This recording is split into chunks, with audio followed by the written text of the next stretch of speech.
Reporting ਕੀਤੀ ਸੀ ਤੇ ਇਸ ਗੱਲ ਤੋਂ ਨਾਰਾਜ਼ ਭਾਰਤ ਸਰਕਾਰ ਨੇ ਆਸਟ੍ਰੇਲੀਆਈ ਪੱਤਰਕਾਰ ਦਾ ਵੀਜ਼ਾ ਨਹੀਂ ਵਧਾਇਆ, ਉਹਨੂੰ ਦੇ ਛੱਡਣਾ ਪਿਆ। ਉਹਨੇ ਦਾਅਵਾ ਕੀਤਾ ਕਿ ਭਾਰਤ ਸਰਕਾਰ ਵੱਲੋਂ ਵਰਕ ਵੀਜ਼ਾ ਵਧਾਉਣ ਤੋਂ ਇਨਕਾਰ ਕਰਨ ਤੋਂ ਮਗਰੋਂ ਉਸ ਨੂੰ ਭਾਰਤ ਛੱਡਣ ਦੇ ਲਈ ਮਜਬੂਰ ਕੀਤਾ ਗਿਆ। ਉਸਨੇ ਕਿਹਾ ਕਿ ਭਾਰਤ ਸਰਕਾਰ ਨੇ ਵਰਕ ਵੀਜ਼ਾ ਵਧਾਉਣ ਤੋਂ ਇਨਕਾਰ ਕਰ ਦਿੱਤਾ ਕਿਉਂਕਿ ਉਸ ਦੀਆਂ ਰਿਪੋਰਟਾਂ ਸੀਮਾਵਾਂ ਦੀਆਂ ਉਲੰਘਣਾ ਨੇ।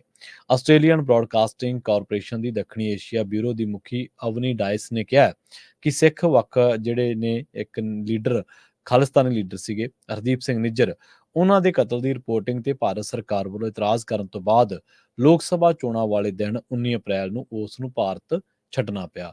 ਸੋ ਤੁਸੀਂ ਦੇਖ ਸਕਦੇ ਹੋ ਕਿ ਕਿਸ ਤਰੀਕੇ ਦੇ ਨਾਲ ਜਿਹੜੀ ਮਸ਼ੀਨਰੀ ਆ ਉਹ ਇੰਨੀ ਨਜ਼ਰ ਰੱਖਦੀ ਹੈ, ਇੰਨਾ ਜ਼ਿਆਦਾ ਡੀਪਲੀ ਮੋਨੀਟਰ ਕਰਦੀ ਹੈ ਸਾਰੀਆਂ ਚੀਜ਼ਾਂ ਨੂੰ, ਕਿ ਇੱਕ ਆਸਟ੍ਰੇਲੀਅਨ ਪੱਤਰਕਾਰ ਨੂੰ, ਬੀਬੀ ਨੂੰ ਭਾਰਤ ਇਸ ਕਰਕੇ ਛੱਡਣਾ ਪਿਆ ਕਿਉਂਕਿ ਉਹਨੇ ਭਾਈ ਨਿੱਜਰ ਬਾਰੇ ਰਿਪੋਰਟਿੰਗ ਕੀਤੀ ਸੀ। ਹੁਣ ਤੁਸੀਂ ਸੋਚ ਕੇ ਦੇਖੋ ਉਹਨਾਂ ਪੱਤਰਕਾਰਾਂ ਦੇ ਬਾਰੇ, ਜਿਹੜੇ ਪੱਤਰਕਾਰ ਉੱਥੇ ਗਰਾਊਂਡ ਤੇ ਕੰਮ ਕਰਦੇ ਨੇ, ਮਿਨੋਰਟੀ ਦੇ ਲਈ ਕੰਮ ਕਰਦੇ ਨੇ, ਮਿਨੋਰਟੀ ਦੇ ਲਈ ਆਪਣੀ ਆਵਾਜ਼ ਬੁਲੰਦ ਕਰਦੇ ਨੇ, ਪਰ ਉਹਨਾਂ ਕੋਲੇ ਕਿਸੇ ਮੁਲਕ ਦਾ ਵੀਜ਼ਾ ਨਹੀਂ ਹੈ।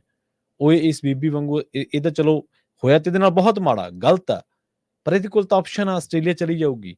ਪਰ ਉਹ ਪੱਤਰਕਾਰ ਜਿਹੜੇ ਹਰ ਰੋਜ਼ ਡਰ ਦੇ ਸਾਏ ਹੇਠ, ਖੌਫ ਦੇ ਸਾਏ ਹੇਠ, ਮਹਾਰਾਸ਼ਟਰ ਦਾ ਇੱਕ ਪੱਤਰਕਾਰ ਆ, ਮੈਨੂੰ ਮਹੀਨਾ ਡੇਢ ਮਹੀਨਾ ਹੋ ਗਿਆ ਉਹ ਘਟਨਾ ਵਾਪਰੀ ਨੂੰ।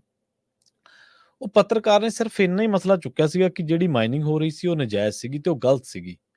ਉਸ ਪੱਤਰਕਾਰ ਦਾ 2 ਦਿਨਾਂ ਬਾਅਦ ਐਕਸੀਡੈਂਟ ਕਰਵਾ ਦਿੱਤਾ ਗਿਆ ਟਰੱਕ ਦੇ ਨਾਲ, ਮਰ ਗਿਆ ਵਿਚਾਰਾ।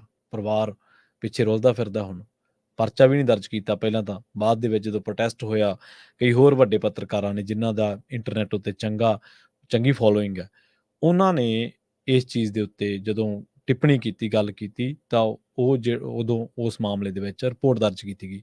ਮਾਮਲਾ ਦਰਜ ਹੋ ਗਿਆ, ਕੋਈ ਗੁਨਹਗਾਰ ਪਤਾ ਨਹੀਂ ਪੁਲਿਸ ਫੜੂਗੀ ਨਹੀਂ ਫੜੂਗੀ, ਪਰ ਪਰਿਵਾਰ ਤਾਂ ਰੁਲ ਗਿਆ ਨਾ। ਅੱਜ ਉਹਨਾਂ ਦਾ ਇੱਕੋ ਇੱਕ ਜੀ ਸੀ ਉਹ ਕਮਾਉਣ ਵਾਲਾ।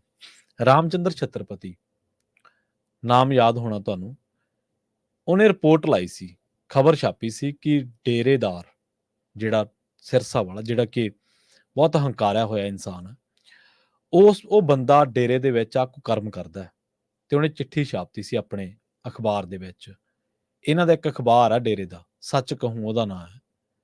ਸੱਚ ਕਹਿਣ ਦੀ ਗੱਲ ਤਾਂ ਬਹੁਤ ਦੂਰ ਦੀ ਗੱਲ ਹੈ, ਸੱਚ ਕਹੂੰ ਨਾਂ ਲਿਖਿਆ, ਪਰ ਲਿਖਦਾ ਉਹ ਝੂਠ ਹੈ। ਜੇ ਸੱਚ ਕਹੂੰ ਆ ਵਾਕਈ ਸੱਚ ਕਹਿਣ ਵਾਲੇ ਤੁਸੀਂ ਕਲੇਮ ਕਰਦੇ ਅਸੀਂ ਸੱਚ ਕਹੂੰ ਹੈ, ਤਾਂ ਛਾਪੋ ਚਿੱਠੀ ਜਿਹੜੀ ਕੁੜੀਆਂ ਨੇ ਲਿਖੀ ਸੀ। ਉਹ ਬੰਦੇ ਨੇ ਚਿੱਠੀ ਛਾਪਤੀ, ਉਹਦਾ ਕਤਲ ਕਰਵਾ ਦਿੱਤਾ ਡੇਰੇਦਾਰ ਨੇ। ਉਸ ਮਾਮਲੇ ਦੇ ਵਿੱਚ ਡੇਰੇਦਾਰ ਸਜ਼ਾ ਯਾਫਤਾ ਹੈ। ਜੇ ਕੋਈ ਪ੍ਰੇਮੀ ਨੂੰ ਦੁੱਖ ਲੱਗਦਾ ਹੋਇਆ ਨਾ ਇਸ ਗੱਲ ਦਾ ਕਿ ਸਾਡੇ ਡੇਰੇਦਾਰ ਤੇ ਆ ਟਿੱਪਣੀ ਕੀਤੀ ਹੈ, ਉਸ ਮਾਮਲੇ ਦੇ ਵਿੱਚ 20 ਸਾਲਾਂ ਦੀ ਕੈਦ ਹੋਈ ਹੈ ਡੇਰੇਦਾਰ ਨੂੰ। ਤੇ ਉਹਦਾ ਪਰਿਵਾਰ, ਉਹਦਾ ਪੁੱਤ ਅੰਸ਼ੁਲ ਛਤਰਪਤੀ, ਆਪਣੇ ਵਰਗੇ ਬੰਦੇ ਨੂੰ, ਕਿਸੇ ਸਧਾਰਨ ਇਨਸਾਨ ਨੂੰ, ਕਿ ਐਮਐਲਏ ਕਹਿ ਦੇਣਾ ਯਾਰ ਤੂੰ ਆ ਕਰ ਲਾ ਕੋਈ ਮਸਲਾ ਹੱਲ, ਕੋਈ ਨਹੀਂ। ਬੰਦਾ ਕਹਿੰਦਾ ਯਾਰ ਹੁਣ ਤਾਂ ਐਮਐਲਏ ਨੇ ਵੀ ਕਹਿਤਾ, ਪੰਚਾਇਤ ਨੇ ਕਹਿਤਾ, ਐਮਐਲਏ ਨੇ ਕਹਿਤਾ, ਫਲਾਂ ਬੰਦੇ ਨੇ ਕਹਿਤਾ, ਰਸੂਖਦਾਰ ਨੇ ਕਹਿਤਾ, ਅਫਸਰਾਂ ਨੇ ਕਹਿਤਾ, ਚਲੋ ਛੱਡੋ ਖਹਿੜਾ। ਉਸ ਬੰਦੇ ਤੇ ਰਾਮਚੰਦਰ ਛਤਰਪਤੀ ਦੇ ਪੁੱਤ ਅੰਸ਼ੁਲ ਛਤਰਪਤੀ ਤੇ 3 ਰਾਜਾਂ ਦੇ ਮੁੱਖ ਮੰਤਰੀਆਂ ਨੇ ਦਬਾਅ ਪਾਇਆ। 3 ਰਾਜਾਂ ਦੇ ਮੁੱਖ ਮੰਤਰੀਆਂ ਨੇ, ਕੈਪਟਨ ਅਮਰਿੰਦਰ ਸਿੰਘ, ਪ੍ਰਕਾਸ਼ ਸਿੰਘ ਬਾਦਲ, ਪ੍ਰੇਮ ਕੁਮਾਰ ਧੂਮਲ, ਵੀਰਭੱਦਰ ਸਿੰਘ, ਹਰਿਆਣੇ ਦਾ ਮੁੱਖ ਮੰਤਰੀ ਹੁੱਡਾ, ਅਸ਼ੋਕ ਗਹਿਲੋਤ, 5 ਬੰਦੇ, ਜਿਨ੍ਹਾਂ ਦੇ ਵਿੱਚੋਂ 4 ਤਾਂ ਇਸ ਦੁਨੀਆ ਦੇ ਵਿੱਚ ਨੇ ਹਲੇ। 5 ਬੰਦਿਆਂ ਨੇ ਜਦੋਂ ਇਹਨਾਂ ਦੀਆਂ ਸਰਕਾਰਾਂ ਆਈਆਂ, ਇਹਨਾਂ ਨੇ ਦਬਾਅ ਪਾਇਆ ਉਹਦੇ ਤੇ ਕਿ ਯਾਰ ਤੂੰ ਕੀ ਲੈਣਾ, ਪਰ ਉਹ ਬੰਦਾ ਡਟਿਆ ਰਿਹਾ, ਆਪਦੇ ਪਿਓ ਦੇ ਕਤਲ ਦਾ ਬਦਲਾ ਲਿਆ, ਡੇਰੇਦਾਰ ਨੂੰ ਉਸ ਮਾਮਲੇ ਦੇ ਵਿੱਚ ਸਜ਼ਾ ਕਰਵਾਈ। ਅੱਜ ਵੀ ਉਹਦੇ ਘਰ ਸਿਰਸੇ ਜਾ ਕੇ ਦੇਖ ਲਓ, ਉਹਦੇ ਘਰ ਤੋਂ ਤਕਰੀਬਨ ਕਿਲੋਮੀਟਰ ਤੱਕ ਪੁਲਿਸ ਵਾਲੇ, ਕਿ ਕਿਤੇ ਕੋਈ ਹੋਰ ਨਾ ਗੋਲੀ ਮਾਰ ਜੇ, ਪੁਲਿਸ ਵਾਲੇ ਪਹਿਰਾ ਦਿੰਦੇ ਨੇ। ਤੇ ਇੱਕ ਉਹਨਾਂ ਦੇ ਵਿੱਚ ਉਸ ਵਕੀਲ ਦੇ ਵਿੱਚ ਇੱਕ ਵਕੀਲ ਭਰਾ ਨੇ, ਮੈਨੂੰ ਨਾਂ ਤਾਂ ਉਹਨਾਂ ਦਾ ਵਿਸਰ ਗਿਆ, ਪਰ ਉਹ ਖੱਬੇ ਪੱਖੀ ਧਿਰਾਂ ਦੇ ਨਾਲ ਬੜਾ ਨੇੜੇ ਨੇ। ਉਹਨਾਂ ਨੇ ਜਦੋਜਹਿਦ ਕੀਤੀ ਅੰਸ਼ੁਲ ਦੇ ਨਾਲ, ਤੇ ਹੋਰ ਚੰਡੀਗੜ੍ਹ ਦੇ ਵਕੀਲਾਂ ਨੇ। ਇਹ ਇਹੋ ਜਿਹੀ ਹੈ ਪੱਤਰਕਾਰਤਾ। ਤੁਹਾਨੂੰ ਕਈ ਵਾਰੀ ਲੋਕ ਕਹਿ ਦਿੰਦੇ ਯਾਰ ਤੁਹਾਡਾ ਬੜਾ ਲੋਟ ਆਇਆ, ਤੁਸੀਂ ਇੱਥੇ ਉੱਥੋਂ ਉੱਠ ਕੇ ਇੱਥੇ ਆ ਗਏ ਆ, ਵਧੀਆ ਤੁਸੀਂ, ਇਹ ਹੈ ਉਹ ਹੈ। ਪਰ ਅਸਲ ਦੇ ਵਿੱਚ ਜਿਹੜੀ ਜਿਸ ਪੱਤਰਕਾਰ ਦੇ ਨਾਲ ਬੀਤੀ ਹੈ ਨਾ, ਉਹੀ ਜਾਣਦਾ। ਕਿਸੇ ਹੋਰ ਨੂੰ ਨਹੀਂ ਉਹ ਪਤਾ ਹੁੰਦਾ। ਕਿਸੇ ਹੋਰ ਦੇ ਲਈ ਉਹ ਚੀਜ਼ਾਂ ਹਮੇਸ਼ਾ ਤੋਹਫਾ ਹੁੰਦੀਆਂ ਨੇ, ਕਿਸੇ ਹੋਰ ਦੇ ਲਈ ਉਹ ਚੀਜ਼ਾਂ ਇਹ ਲੱਗਦਾ ਕਿ ਲਗਜ਼ਰੀ ਹੈ। ਜਦੋਂ ਤੁਹਾਨੂੰ ਮੇਲਿਆਂ ਦੇ ਵਿੱਚ ਹੋਰ ਥਾਂ ਤੇ ਕੋਈ 4 ਭਰਾ ਮਿਲਦੇ ਆ, ਉਹ ਤੁਹਾਨੂੰ ਦੱਸਦੇ ਆ ਕਿ ਅਸੀਂ ਤੁਹਾਨੂੰ ਸੁਣਦੇ ਹਾਂ, ਤੁਹਾਨੂੰ ਲੱਗਦਾ ਚੰਗਾ ਲੱਗਦਾ ਤੁਹਾਨੂੰ, ਪਰ ਅਸਲ ਦੇ ਵਿੱਚ ਮੈਂ ਹਮੇਸ਼ਾ ਇਹ ਗੱਲ ਕਹਿਣਾ ਹੁੰਦਾ, ਆਪਣੇ ਆਪ ਤੇ ਨਹੀਂ ਲਾ ਕੇ, ਉਹਨਾਂ ਲੋਕਾਂ ਤੇ ਲਾ ਕੇ ਕਿ ਜਿਹੜੇ ਲੋਕਾਂ ਨੇ ਗਰਾਊਂਡ ਤੇ ਕੰਮ ਕੀਤਾ, ਜਿਹੜੇ ਲੋਕਾਂ ਨੇ ਇਹ ਸਾਰਾ ਕੁਝ ਦੇਖਿਆ, ਜਿਹੜੇ ਲੋਕਾਂ ਨੇ ਸਟੇਟ ਮੈਕੈਨਿਜ਼ਮ ਜਾਣ ਲਿਆ, ਉਹਨਾਂ ਤੋਂ ਫਿਰ ਸਟੇਟ ਉਹਨਾਂ ਨੂੰ ਵੱਖ-ਵੱਖ ਤਰੀਕਿਆਂ ਦੇ ਨਾਲ ਤੰਗ ਪਰੇਸ਼ਾਨ ਕਰਦੀ ਹੈ।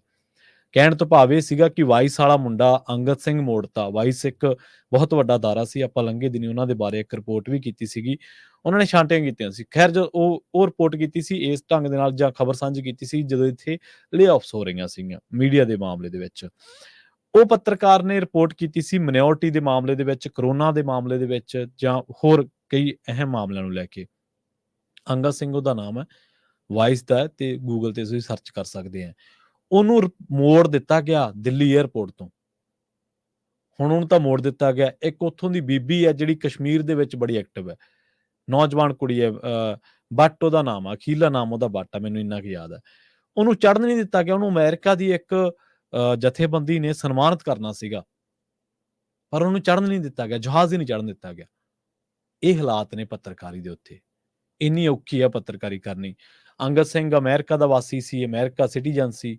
ਚਲੋ ਉਹਨੂੰ ਉੱਥੇ ਜਿੰਨਾ ਕੁ ਵੀ ਹਿਰਾਸਤ 'ਚ ਰੱਖਿਆ, ਕਿਉਂਕਿ ਅਮਰੀਕਾ ਦੇ ਨਾਗਰਿਕ ਨੂੰ ਛੇਤੀ ਕਿਤੇ ਕੋਈ ਦੇਸ਼ ਹੱਥ ਨਹੀਂ ਪਾਉਂਦਾ, ਤੇ ਉਹਨੂੰ ਮੋੜ ਦਿੱਤਾ ਗਿਆ 24 ਘੰਟਿਆਂ ਬਾਅਦ।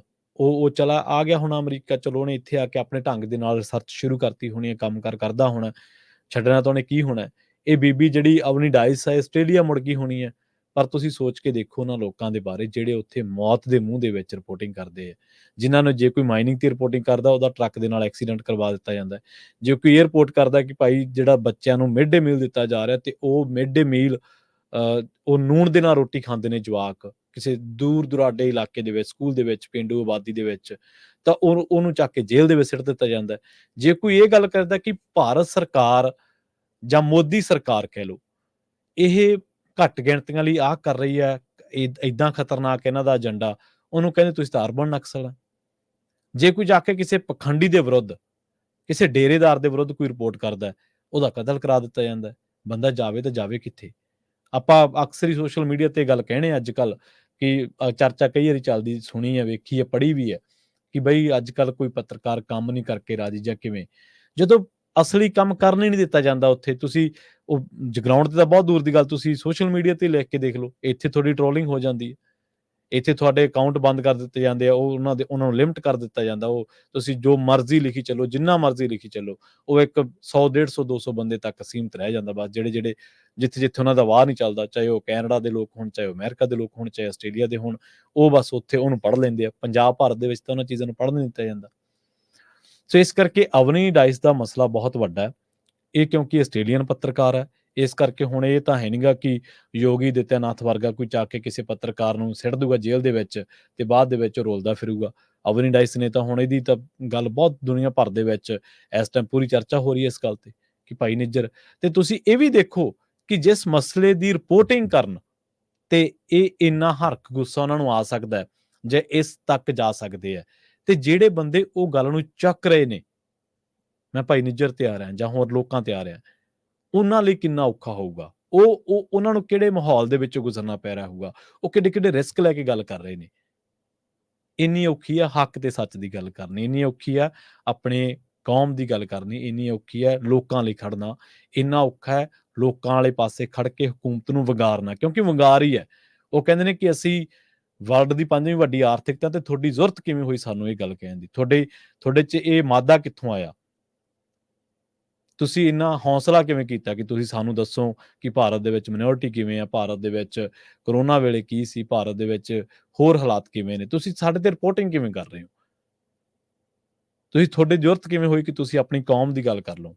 ਕਿਉਂਕਿ ਸਾਡੇ ਕੋਲੇ ਮੈਕੈਨਿਜ਼ਮ ਹੈ, ਸਾਡੇ ਕੋਲੇ ਮਸ਼ੀਨਰੀ ਹੈ, ਸਾਡੀਆਂ ਏਜੰਸੀਜ਼ ਨੇ, ਸਾਡੇ ਕੋਲੇ ਸਾਰੇ ਆਲ ਵਰਲਡ ਦੇ ਵਿੱਚ ਸਾਡਾ ਸੰਦਾ ਪੈੜਾ ਖਿਲ ਰਿਹਾ ਹੋਇਆ। ਤੁਸੀਂ ਸਾਡੇ ਮੂਹਰੇ ਕੀ ਆ ਅਸਲ ਦੇ ਵਿੱਚ? ਉਹਨਾਂ ਦੀ ਲੋਕਾਂ ਦੀ ਵੰਗਾਰ ਇਹ ਹੈ ਕਿ ਅਸੀਂ ਗੱਲ ਕਰਾਂਗੇ, ਤੁਸੀਂ ਰੋਕ ਲਓ ਜਿਵੇਂ ਵੀ ਤੁਹਾਡੇ ਤੋਂ ਰੋਕਿਆ ਜਾਂਦਾ। ਉਹ ਕਹਿੰਦੇ ਕਿ ਤੁਸੀਂ ਫਿਰ ਗੱਲ ਕਰਕੇ ਵਿਖਾਓ।